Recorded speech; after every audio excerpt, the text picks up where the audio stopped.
Vamos ficar de pé, irmãos, e vamos ler então. Vamos ler a palavra de Deus. Temos estado a estudar a carta aos Colossenses. Desde já um abraço ao nosso irmão Alberto, ao nosso irmão Benjamin, um abraço muito especial para ele também, ao nosso irmão Eloy, Cristóvão, aos jovens lá em Angola, no Lubango. E temos orado por eles e vamos continuar a orar, e orem por nós também. Mas vamos dar início então ao estudo da palavra.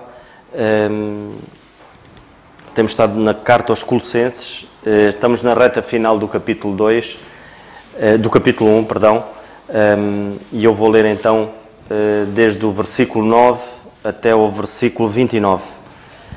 E a palavra de Deus diz-nos assim: por esta razão nós também, desde o dia em que ouvimos, não cessamos de orar por vós e de pedir que sejais cheios do conhecimento da sua vontade, em toda a sabedoria e inteligência espiritual, para que possais andar dignamente diante do Senhor, agradando-lhe em tudo, fortificando em toda a boa obra e crescendo no conhecimento de Deus, corroborados em toda a fortaleza, segundo a força da sua glória, em toda a paciência e longanimidade com gozo, dando graças ao Pai que nos fez idóneos para participar da herança dos santos na luz, o qual nos tirou das potestades das trevas e nos transportou para o reino do Filho do seu amor, em quem temos redenção pelo seu sangue, a saber, a remissão dos pecados, o qual é a imagem do Deus invisível, o primogênito de toda a criação, porque nele foram criadas todas as coisas que há nos céus e na terra, visíveis e invisíveis, sejam tronos, sejam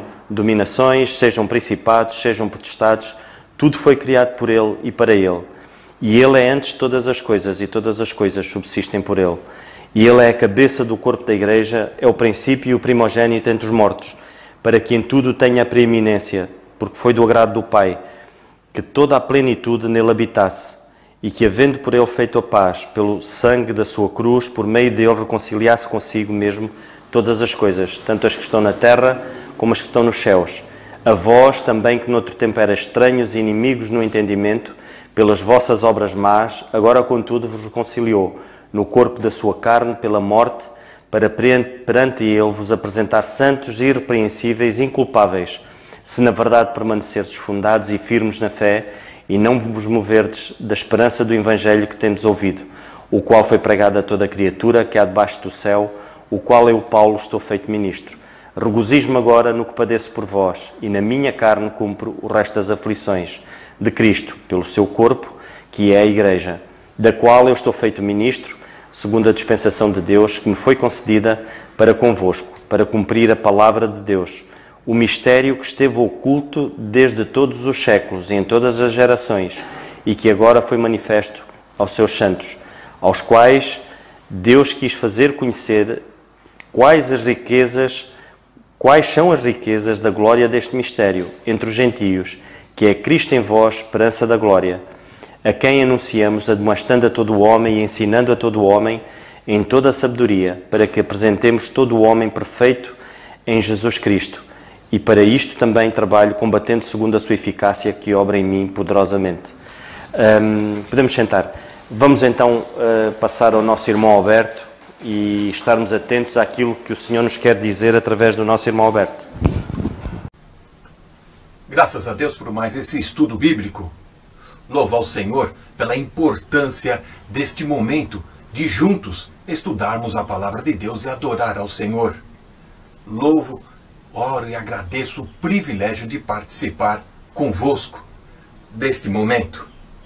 Colossenses capítulo 1, no verso 27, ainda quero destacar: a quem Deus quis fazer conhecer quais são as riquezas da glória deste mistério entre os gentios, que é Cristo em vós, esperança da glória. Como tornar-se um cristão esperançoso, um cristão motivado, empenhado, alegre? Qual a sua expectativa do futuro?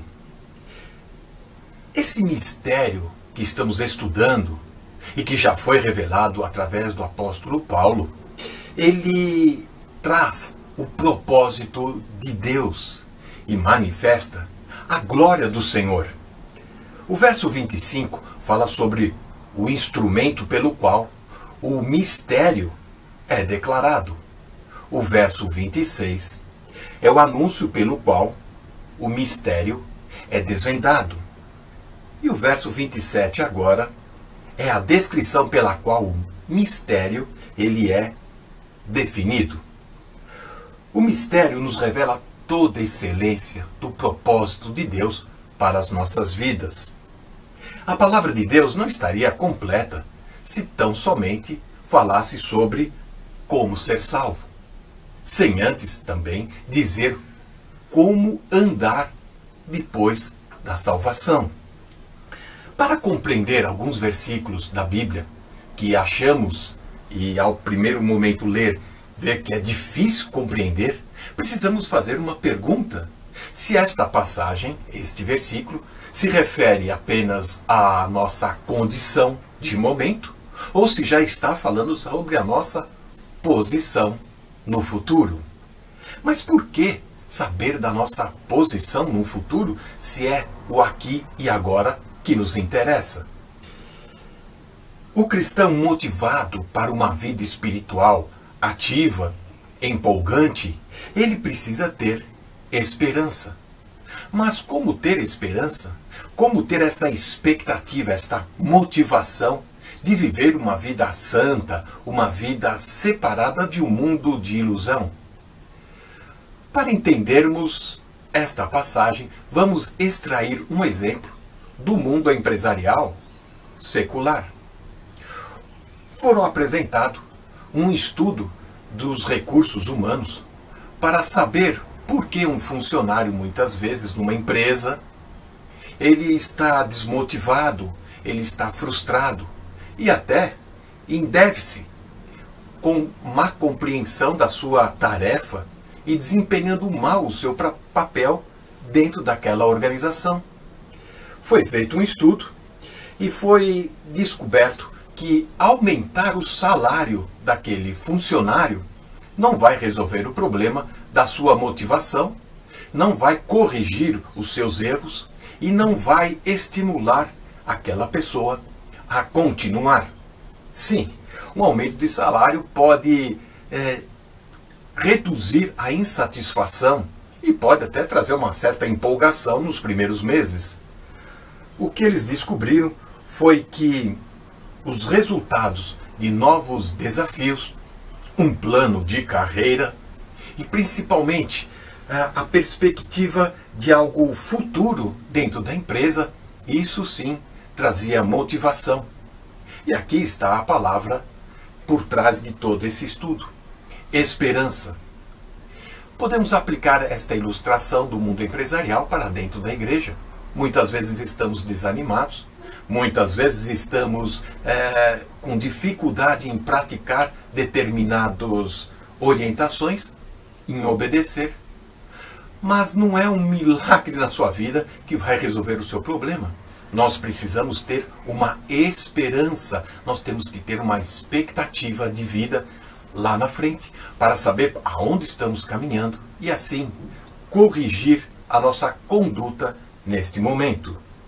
A palavra-chave então é esperança dentro do verso 27. Trabalhamos e lutamos para ter um futuro melhor. Se não fosse assim, nós estaríamos completamente desanimados, decepcionados e desamparados. Cristo em vós, a esperança da glória. Esse Cristo em vós revela para nós a força que a igreja exerce para aqueles que estão fracos, desanimados e desmotivados. Veja então que aquele que peca, aquele que cai, muitas vezes precisa da igreja para dar suporte e principalmente caminhar junto. A importância de estarmos congregados. E não fazer como diz Hebreus 11, no verso 25, deixar e abandonar a congregação por alguma dificuldade ou por alguma decepção. Assim deve ser, pois, a nossa condição. A nossa condição é temporária, ela é momentânea, ela passa, enquanto que a nossa posição, ela é celestial, ela é espiritual, ela é perfeita em Cristo. E Cristo a conquistou por nós lá na cruz do Calvário. Que Deus possa nos abençoar. Amém. Só uma parte, um parênteses, este domingo ouvíamos o David em Lisboa e pregou. Foram também mais ou menos 10 minutos, pouco mais que o nosso irmão Alberto, mas muito condensados, muito bom. Isto só uma parte que o irmão Alberto e o David têm características semelhantes como apresentar a palavra de Deus. Eu tenho um pequeno pensamento para partilhar com os irmãos, mas eu não sei se algum irmão tem algum pensamento que queira poder partilhar connosco. Zé, não sei se tens algum. Eu vou então, muito rapidamente, e no versículo 27, e eu vou ler outra vez o versículo 27, o apóstolo Paulo aqui, e quando ele refere aos quais Deus quis fazer conhecer quais são as riquezas da glória deste mistério entre os gentios, que é Cristo em vós, esperança da glória. Queria falar um pouco, muito rapidamente, acerca destas riquezas. Uma das coisas, e vamos ler no capítulo 3 da mesma carta aos Colossenses, a palavra de Deus diz-nos assim, no versículo 8 até o versículo 10: Mas agora despojai-vos também de tudo, da ira, da cólera, da malícia, da maldicência, das palavras torpes da vossa boca. Não mintais uns aos outros, pois já vos despistes do velho homem com os seus feitos, e vos vestistes do novo, que se renova para o conhecimento, segundo a imagem daquele que o criou. Irmãos, estes versículos aqui, isto de facto, estas riquezas, nós podemos gozá-las aqui. E uma das maneiras como nós podemos gozar é ver a transformação que Deus faz em cada um de nós. E nós temos de dar margem para que o Senhor possa trabalhar nas nossas vidas, para que haja transformação. Se nós não dermos campo para Deus poder trabalhar, Deus não nos vai obrigar para que haja essa transformação. E uma transformação, e nós vemos ao longo da história, homens de Deus que tinham vidas completamente, e lá está, nós vemos o velho homem com os seus feitos, homens de Deus que viviam como se ancorados nos seus feitos, nos feitos do velho homem, e nós vemos que a nossa velha natureza, e a palavra de Deus diz, é a nossa velha natureza, é o velho homem, mas depois nós temos algo maravilhoso, que se renova pelo conhecimento da vontade de Deus, que é o novo homem em nós. E este novo homem é uma riqueza que nós deveríamos aproveitar. E está nas nossas mãos, irmãos. Muitas das vezes nós, quase que, é como se costuma dizer, vemos o filme ao contrário. E não aproveitamos porque é Deus que transforma. Às vezes nós pensamos que nós podemos, com as nossas próprias capacidades, transformarmos a nossa vida.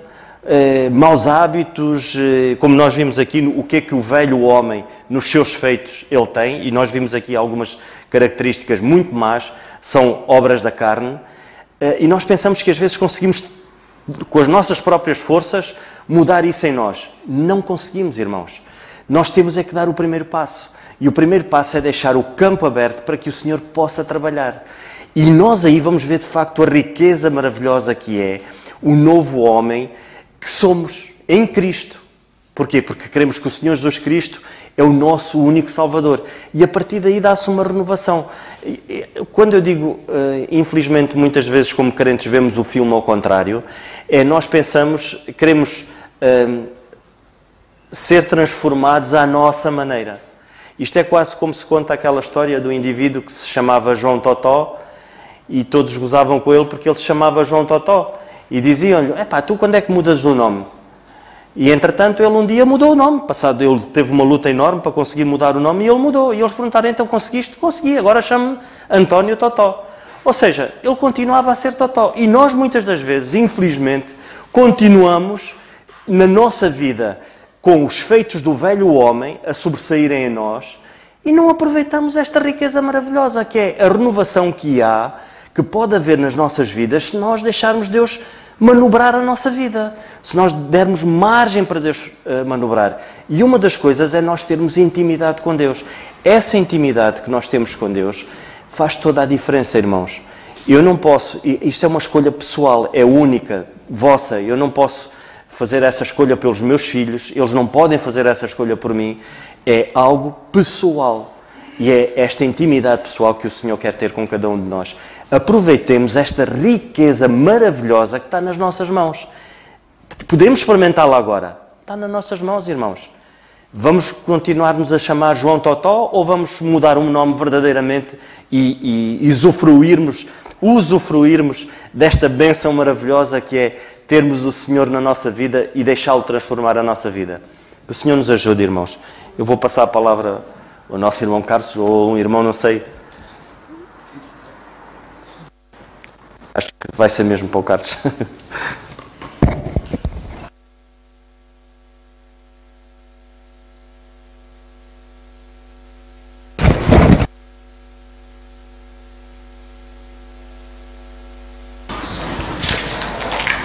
Para o irmão Alberto, já acho que só faltam para aí 27 dias. Na segunda-feira é que eram 29. Eram 29 que ele disse, não é? Então hoje é quarta, devem faltar 27 dias. Irmão Alberto está quase. Aí ao virar da esquina estamos desejosos de estar consigo. E naturalmente um abraço para todos aqueles que o Nando já tinha dito, mas especialmente aí para o Ignaldio e para o Eusébio e para a criatura azul. Para todos aqueles jovens que vocês sabem quem são, no Lubango. E não se esqueçam do pessoal do Quimbo também, que esses não nos podem ouvir, porque estão lá no meio do mato, mas vocês aí encarreguem-se de lhes dizer a eles que eles não estão esquecidos das nossas orações. Ora bem, em Colossenses capítulo 1, nós estamos no versículo 27, e eu gostava de ler mais uma vez esta passagem que diz assim: aos quais Deus quis fazer conhecer quais as riquezas da glória deste mistério entre os gentios, que é Cristo em vós, esperança da glória. Isto é um mundo. Isto é um mundo. Isto é um mundo, mas nós temos que compreender bem a profundidade daquilo que nós temos aqui. Eu gostava de chamar a vossa atenção para o facto de que, infelizmente, muitos torcem a Bíblia. Alguns torcem-na propositadamente. E há outros que a torcem involuntariamente. Mas a verdade é que a Bíblia está permanentemente a ser torcida. Eu ainda agora vinha no carro e estava a ouvir um grupo religioso a estar a falar da Bíblia. E a torcer a Bíblia ali com todas as... Impressionante. A dada altura queriam falar sobre a Bíblia e depois já estavam a citar os escritos de uma falsa profetisa e a autoridade deles era o que a falsa profetisa tinha dito. Eles ensinam uma doutrina errónea, inventada por eles, e depois apelaram, leiam com atenção o que ela escreveu no livro não sei quantos, que disse, mas eu vou ler o que uma mulher escreveu, ou um homem escreveu, ou vou ler o que a Bíblia diz. Bem, e eu gostava de chamar a vossa atenção para isto, porque isto é muito importante. A dada altura, para justificar as falsas profecias como se fossem verdadeiras, citam Hebreus capítulo 1, que diz que Deus antigamente falava aos homens de muitas maneiras, nos últimos tempos falou-nos pelo Filho. Eu disse, ele fala-nos pelo Filho, mas como vocês veem ali, ele também fala-nos de outras maneiras. Não é isso que está lá escrito. O que está lá escrito é que ele fala-nos ultimamente só pelo Filho, ponto final do parágrafo. E não há cá mais coisa. Isso antigamente é uma coisa à parte. Mas é assim que insidiosamente muitos torcem a Bíblia e induzem as pessoas em erro. Eu quando estava a ler só para vos dar uma ideia, eu quando estava a ler este versículo 27, reparei num indivíduo que estava a comentar este versículo 27, e sobre o versículo 27, a dada altura dizia assim, eu passo a citar, diz assim o versículo, aos quais Deus quis fazer conhecer quais são as riquezas da glória deste mistério entre os gentios, que é Cristo em vós, esperança da glória. E a pessoa em causa, no comentário que escrevia, dizia, comentando o versículo 27, dizia que Deus quer fazer conhecer, ou quis fazer conhecer, as riquezas da glória deste mistério, não apenas entre os judeus, mas também entre os gentios. O que é isto? É isso que está lá escrito? Não apenas. Estão a ver como é que se acrescenta a Bíblia? Sabem que o diabo é muito esperto. E ele tem uma experiência de muitos anos. Sabem que no Jardim do Éden ele começou por acrescentar à palavra de Deus. Quando a serpente apareceu no Jardim do Éden e falou com Eva, desculpem lá, eu tinha desligado isto, não sei. É uma coisa incrível. Epá, está desligado e está a tocar. Peço desculpa. É impressionante. Eu já sabia que isto ia acontecer. Eu peço imensa desculpa, que isto é normal. Mas eu há bocado telefonei ao nosso irmão Francisco Correia, e deve ser ele, que nem vi quem era, e ele deve estar a querer devolver a chamada. De qualquer das maneiras, e eu, sabendo que isto podia acontecer, então desliguei ali o botãozinho para estar no silêncio. E é que não toca na mesma. E agora cheguei lá e queria pôr o botão para baixo, o botão já estava em baixo e estava a tocar. Se há coisas que não dá para entender. Portanto, eu peço imensa desculpa por este facto, mas estava eu a dizer que no jardim do Éden a serpente chegou ao pé de Eva e disse-lhe assim, eu vou citar até que é para eu próprio não acrescentar nem tirar nada ao que está escrito. Isto é muito, nós temos que ser muito rigorosos nas Escrituras.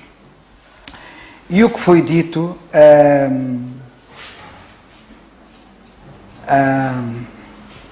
foi assim.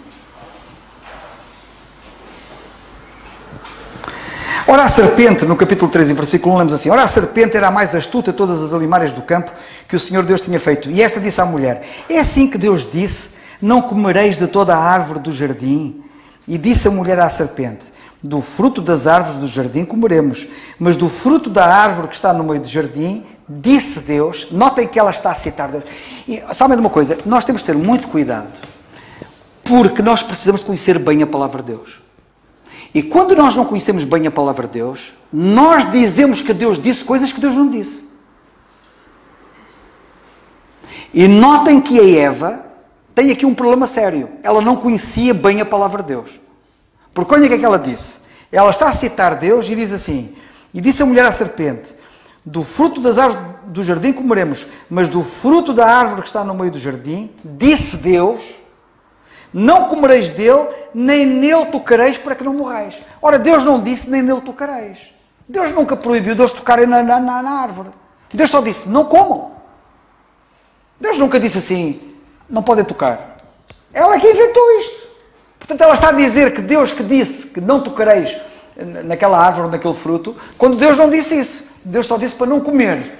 E isto para vos dizer que, quando nós não conhecemos bem a palavra de Deus, corremos o risco de dizer disparates. E outra coisa, quando não conhecemos bem a palavra de Deus, corremos o risco de nos dizerem coisas e bebermos isso como sendo das Escrituras, não sendo. Este caso concreto que eu estava aqui a citar-vos em Colossenses João 27, esse tal comentarista dizia que não apenas entre os judeus, mas também entre os gentios. Mas não é isso que a Bíblia diz. O que a Bíblia diz no versículo 27 é: aos quais Deus quis fazer conhecer quais são as riquezas da glória deste mistério entre os gentios.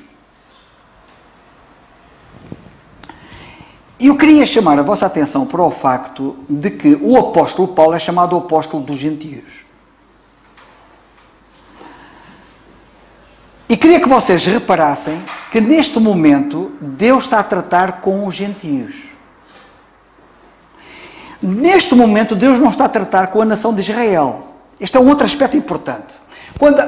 Sabem que há muitos erros que andam por aí e depois põem as pessoas em pânico, põem as pessoas nervosas, põem as pessoas com receios infundados, quando dizem: olhem para Israel, e agora é que vai ser, e Israel está a acontecer aquilo, Israel está a acontecer aquilo, Israel está a acontecer o outro.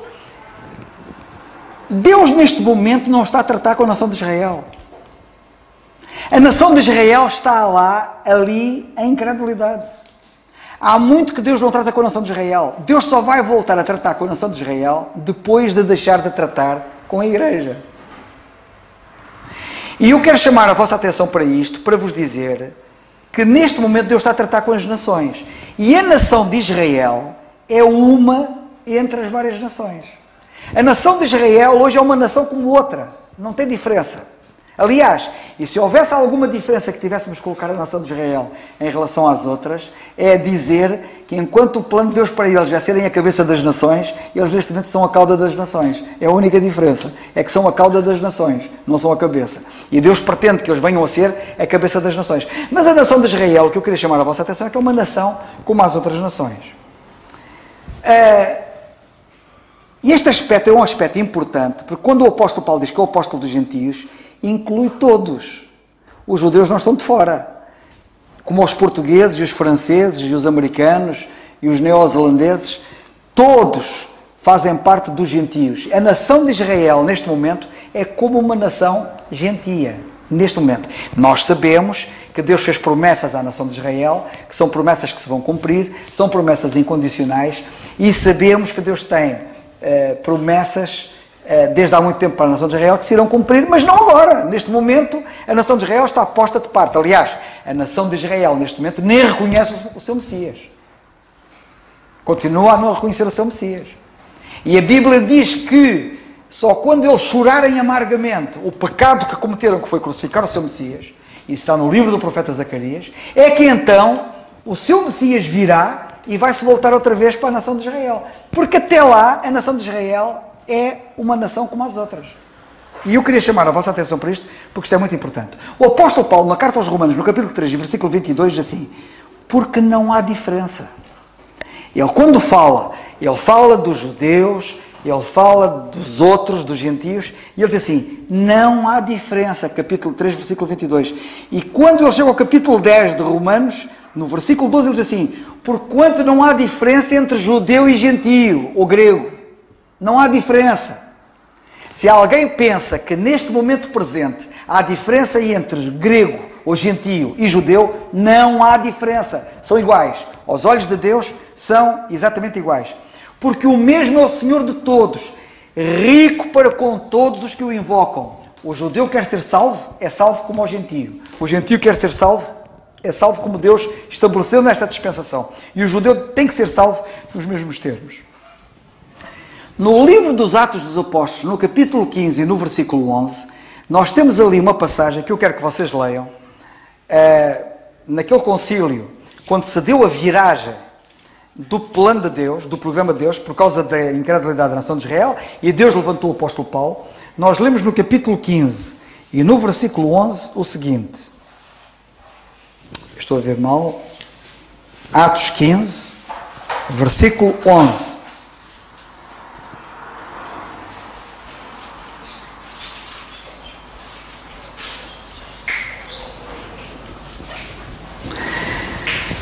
Sabem que o apóstolo Pedro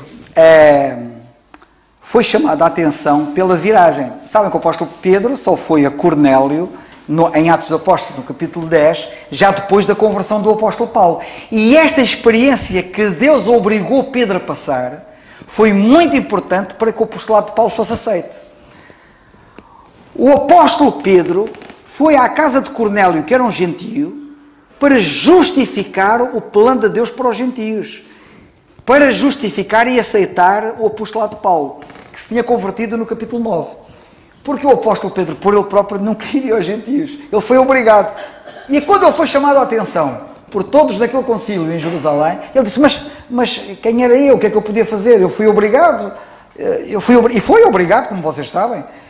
Como vocês sabem, ele estava a orar em Jope, na casa de Simão o curtidor, estava lá a orar quando teve uma visão do lençol vindo do céu, cheio de animais impuros, e a voz dizia, Pedro, bate e come. E eu, Senhor, eu não como nada comum ou imundo. Não tornes comum ou imundo o que Deus purificou. Mata e come. Logo a seguir batem à porta. E eram 2 emissários de Cornélio que vinham, gentios, para ele ir à casa de Cornélio gentio. E ele então percebeu, Deus estava a mandar ir aos gentios, que ele não iria, nunca. Naquelas circunstâncias ele não iria. Eu conhecia bem o plano de Deus. E então ele foi, porque foi obrigado por Deus. Deus obrigou e mostrou-lhe claramente que alguma coisa se estava a passar e que ele não sabia e desconhecia. Mas o que ele não sabia era que Paulo, entretanto, tinha sido convertido, que Deus estava a mudar os planos dele e estava-se a voltar para os gentios. E foi com base nesta experiência que ele se apresentou lá em Jerusalém e disse, não, Deus está a mudar os planos. E não fui eu. E eu fui apanhado na curva e aconteceu isto, fui obrigado a ir. E agora diz aqui uma coisa impressionante. Sabem o que é que ele diz no capítulo 15, versículo 11? Leiam isto, que isto é muito importante. Diz ele assim.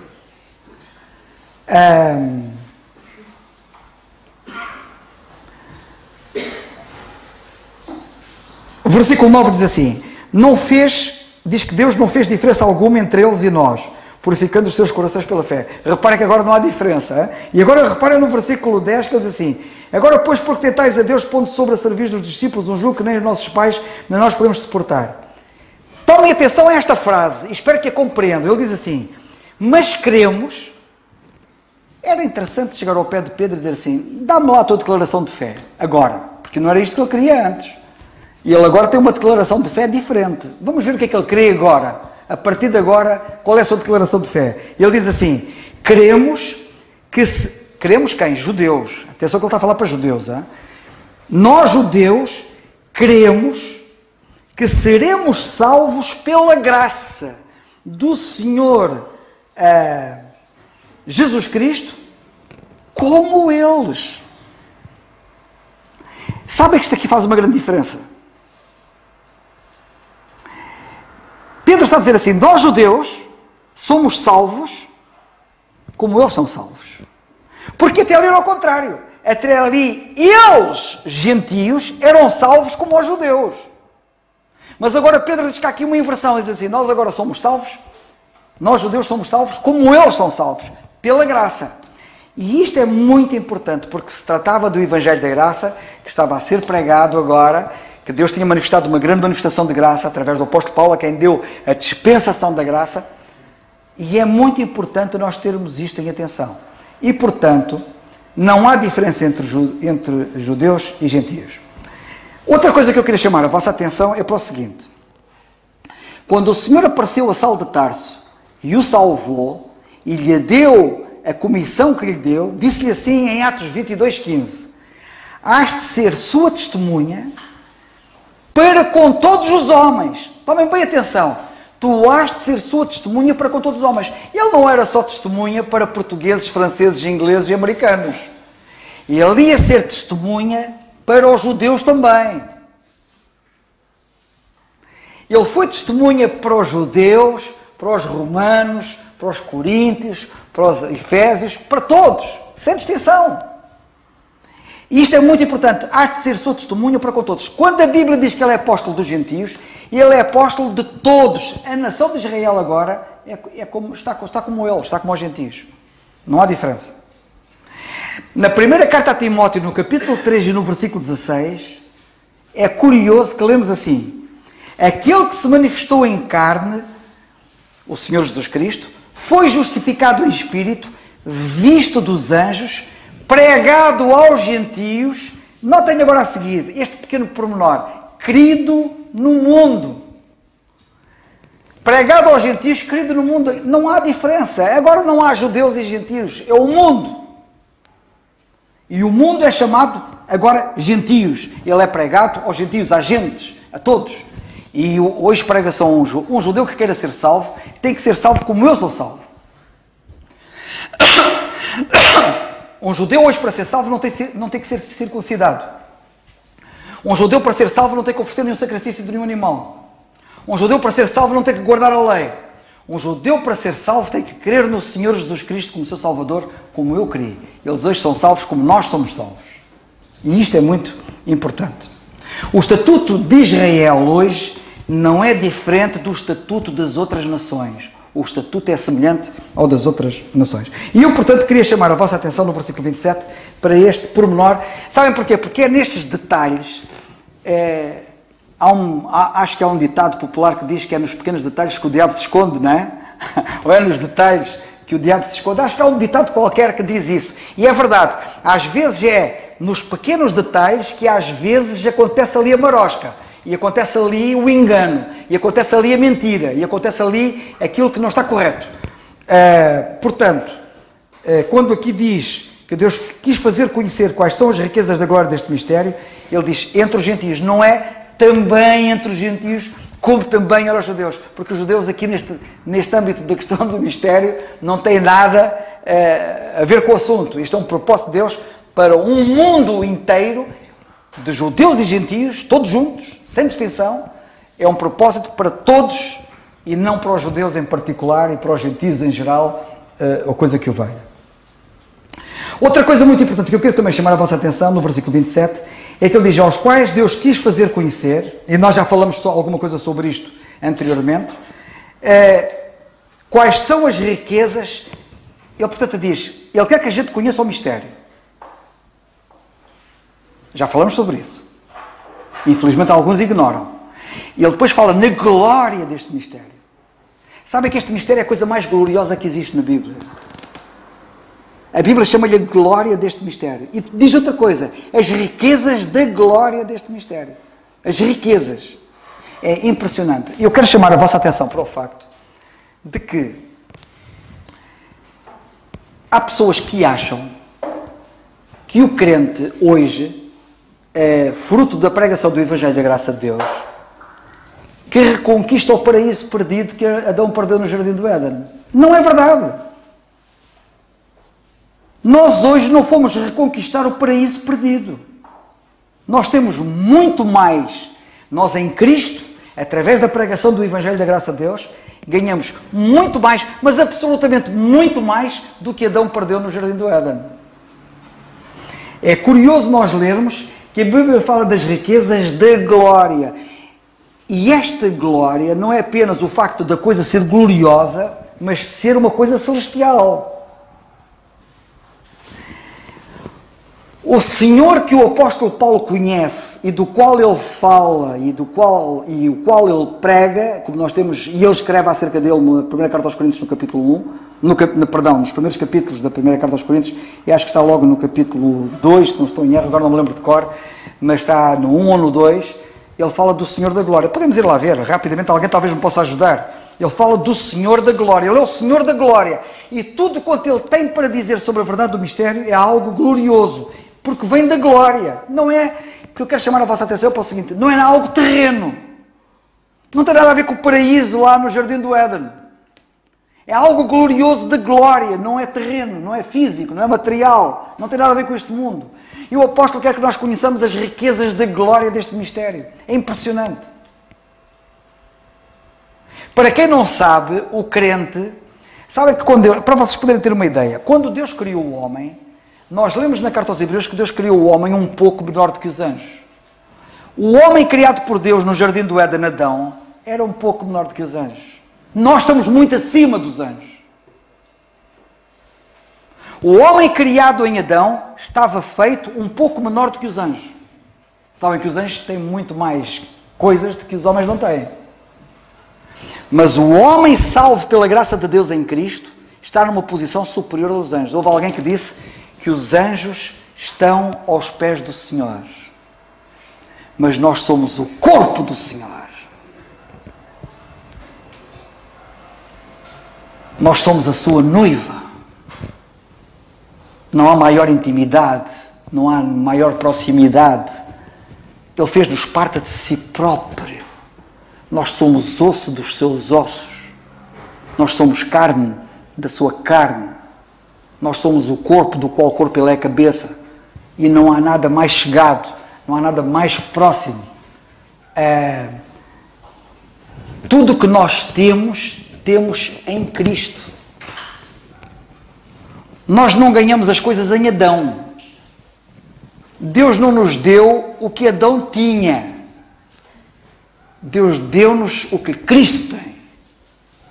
Que é impressionante. E este é um aspecto muito importante. Mas eu estava a dizer, não sei se algum de vocês já viu onde é que está o Senhor da Glória.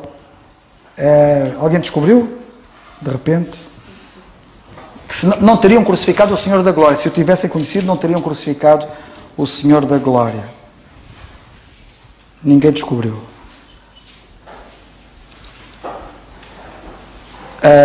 Também não quero perder tempo agora, mas está na carta aos Coríntios. E está nos primeiros capítulos. E acho que está no capítulo 1, não sei porquê, a ideia que eu tenho, mas posso estar enganado.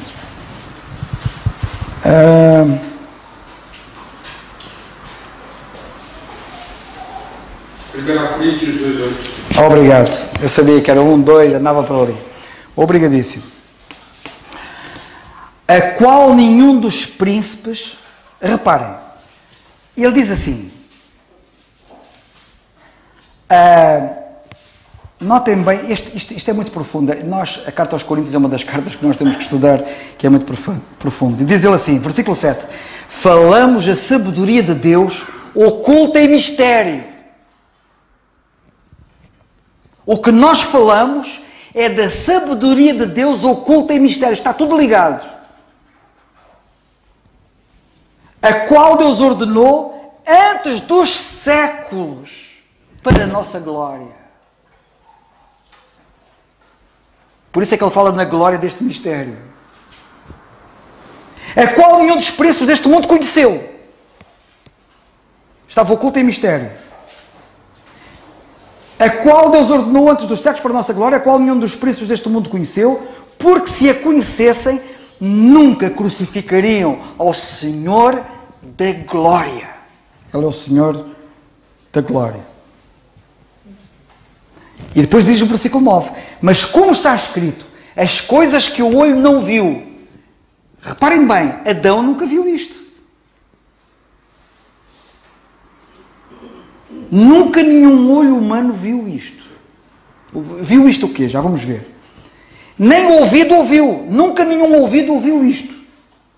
E não subiram ao coração do homem. Ou seja, nem a mente mais imaginativa, e às vezes temos momentos aí muito férteis, que imaginam coisas, sonham, não é? Há pessoas sonhadoras e punham-se a imaginar, e têm uma imaginação rica, e imaginam. Nem no mundo da fantasia e da imaginação alguém alguma vez imaginou isto que está à nossa espera. Portanto, escusam de se por aí a imaginar, eu penso que vai ser assim. Não, esqueçam. Porque nunca nenhum olho humano viu isto, nunca nenhum ouvido humano ouviu isto, e nunca isto subiu ao coração do homem, e são estas as coisas que Deus preparou para os que o amam.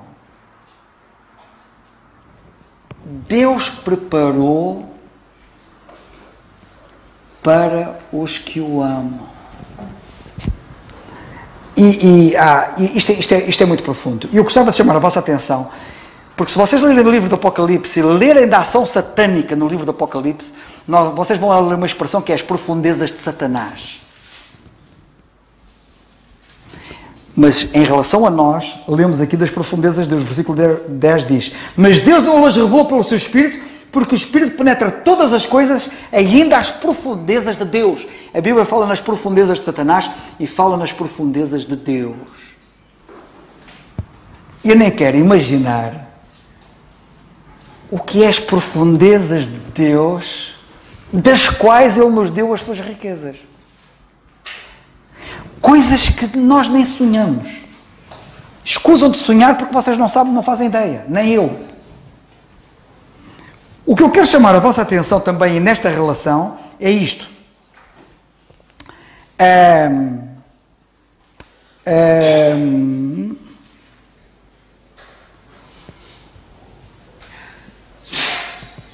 Ora, é no capítulo 1, desculpem, é no capítulo 1. No capítulo 1, eu pensei que estava aqui, no capítulo 1, lemos assim.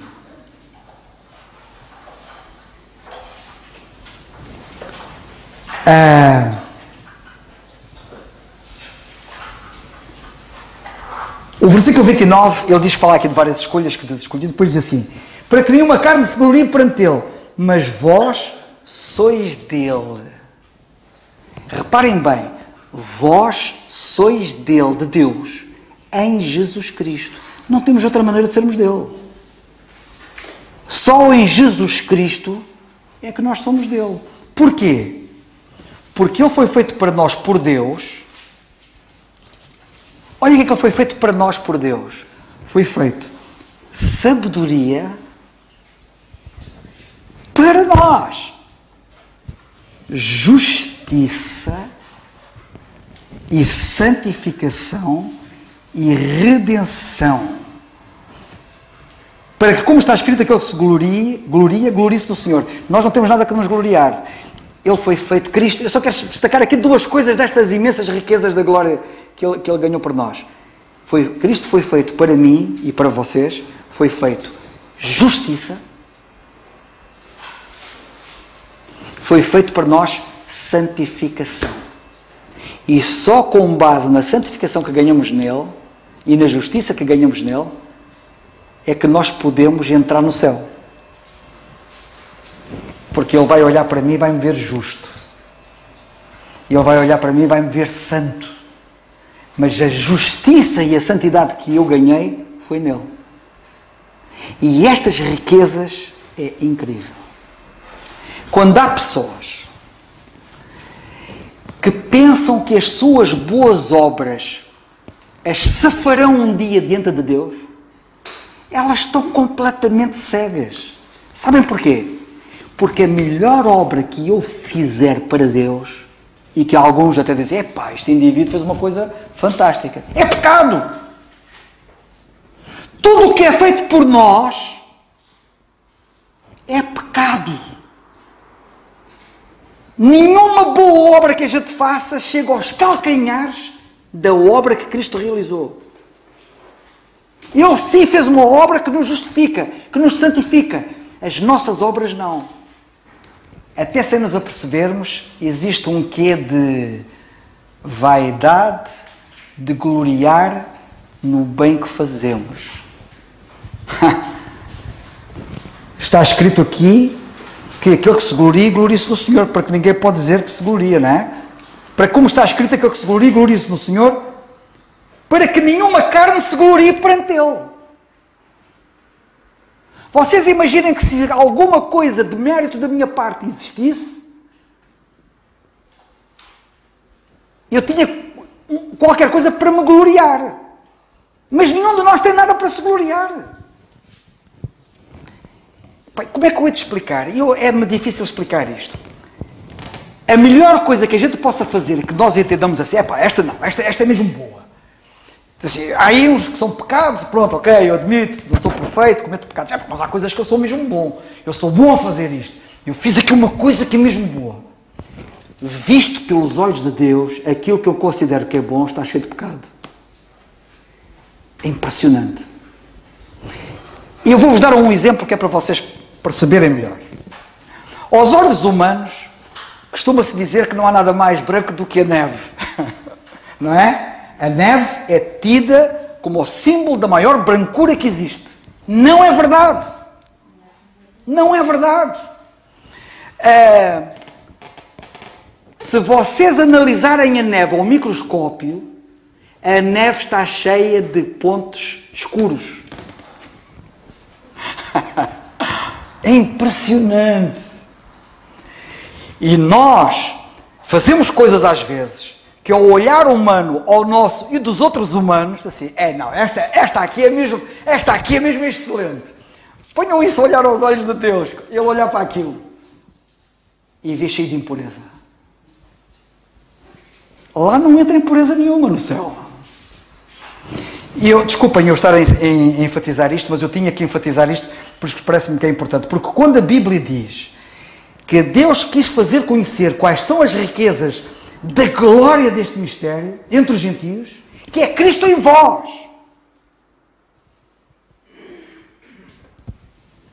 Cristo em mim é qualquer coisa que vocês não imaginam.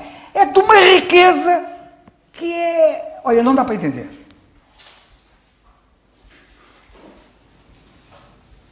E depois há a esperança da glória, que agora não vou falar, que é Cristo em vós, a esperança da glória, que tem a ver com o arrebatamento da igreja. E que tantos metem tanta água quanto a isto, quanto à vinda do Senhor Jesus Cristo. Só compreende verdadeiramente que o arrebatamento da igreja é distinto da segunda vinda de Cristo à Terra quem compreende a verdade do mistério. Porque quem não compreende a verdade do mistério, e muitos já que não compreendem, eu nem sei como é que eles dizem que o arrebatamento da igreja é diferente da segunda vinda de Cristo à Terra. E eles dizem, mas não têm sustentabilidade. Porque depois dizem outras passagens que colocam paralelamente a estas que falam do arrebatamento e que não têm nada a ver com o arrebatamento. E exatamente porque desconhecem a glória deste mistério, que é Cristo em nós, esperança da glória. Vamos ficar por aqui.